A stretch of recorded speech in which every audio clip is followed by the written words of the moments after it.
Hello, this is the Negro Exciting News Fun Show, and I'm your host, DJS.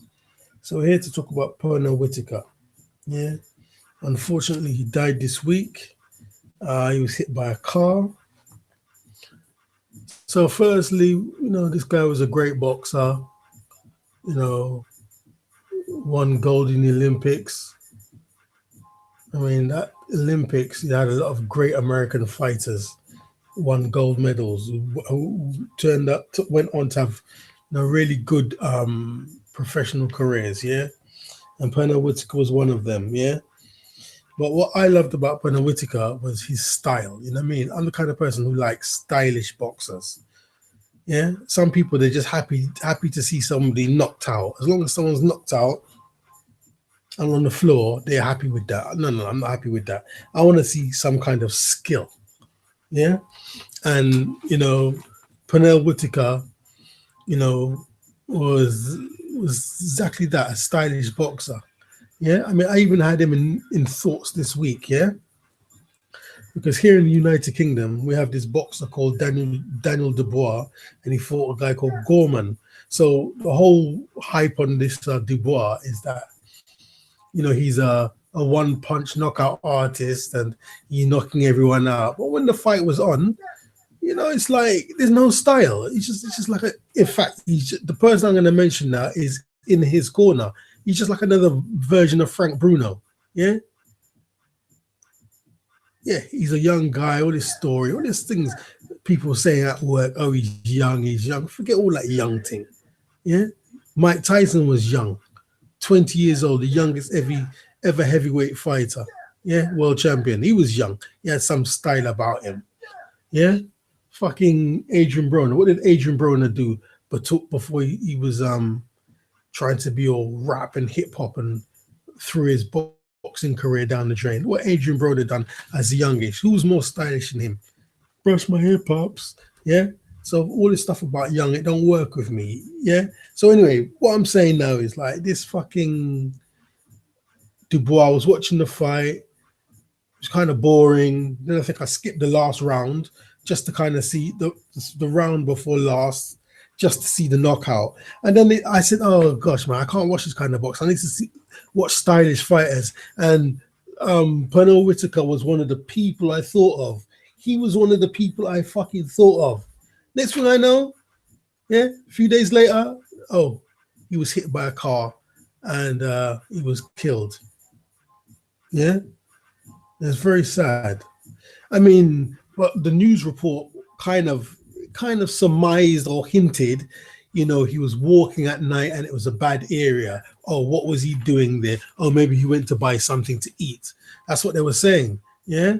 So they kind of leave it in your mind, without saying it.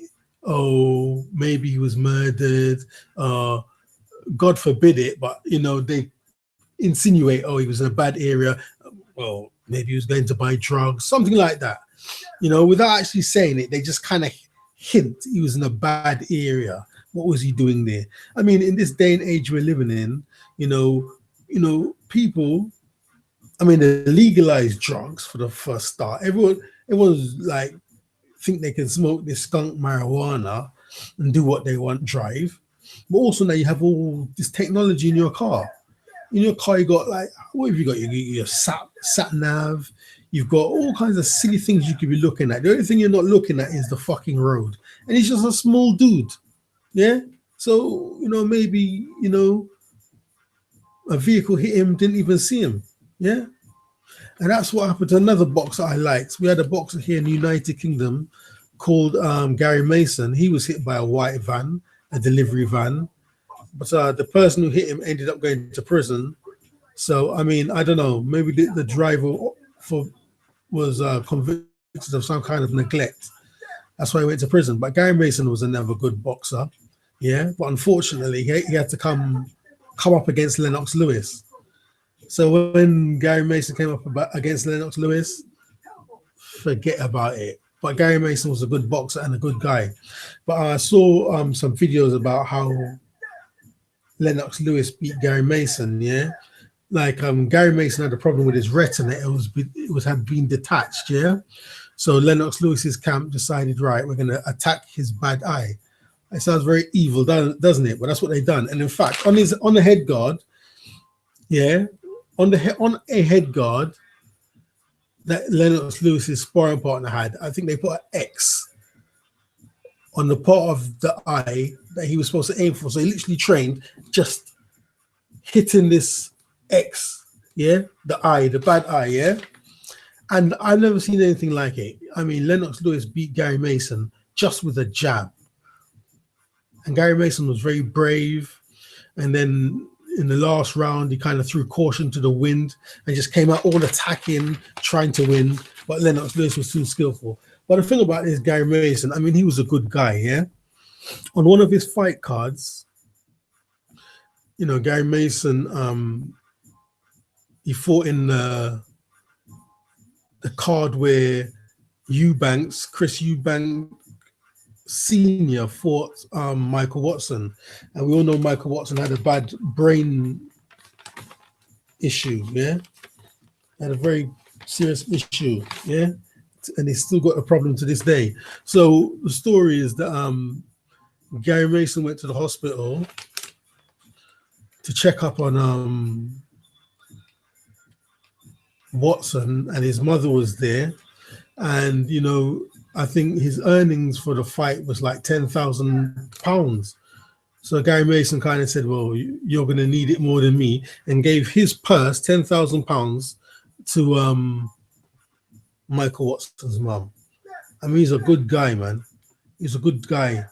And then also, you know, Gary Mason also bought rights for American arm wrestling, and he tried his very best to kind of, you know, make the sport be big in the United Kingdom, but it didn't really work. Yeah, Gary Mason was a good guy, very good guy. But anyway, yeah, back to Pernel, yeah? I mean, you know, Pernel was a fantastic boxer, such a fantastic stylist, yeah? And if my memory serves me right, he was the first one to beat Julio Chavez, yeah? Yeah, he was the first one to beat Julio Chavez, but maybe he didn't get the decision. But then I think he got a draw. That's what it could have been. You know, I study these things on BoxRec, but you forget, yeah? But anyway, he was the one who put a blemish on Julio Chavez's record, because I think Julio Chavez was 80. And don't even get me started on this one now. I think he was 80. Was it 80 or 88? Yeah? It could even been 89. Some definitely 80 and above. He was an unbeaten fighter. Yeah? So all this thing about Floyd Mayweather and the 50, I mean, these people just make up history as they go along. Check out Julio Chavez, man. This guy had 80 fights unbeaten. Somehow all that's going is, oh, Floyd Mayweather, oh no, Rocky Marciano, oh, 50, unbeaten. All this fucking shit, man. Go and check out Julio Chavez. So anyway, Pernel Whittaker beat him. Then also he had some fight with Oscar De La Hoya. I can't remember if he got the decision or he didn't. I think he was supposedly robbed of that. But it was the style of boxing. Yeah, he drop his arms, slip punches, yeah, dancing. He done one at a time. Someone was trying to hit him. He just kind of slipping the punches, ducking. Then at the end, he done this thing. He's walking off like his legs are all wobbly, but the crowd knew it was he just taking the piss out of his opponent. His opponent couldn't do fucking shit to him. Yeah, yeah, man. He was a great boxer, man. So it's a sad loss, only at age 55. So R.I.P. Pernel Whittaker, DJS, and I'm out.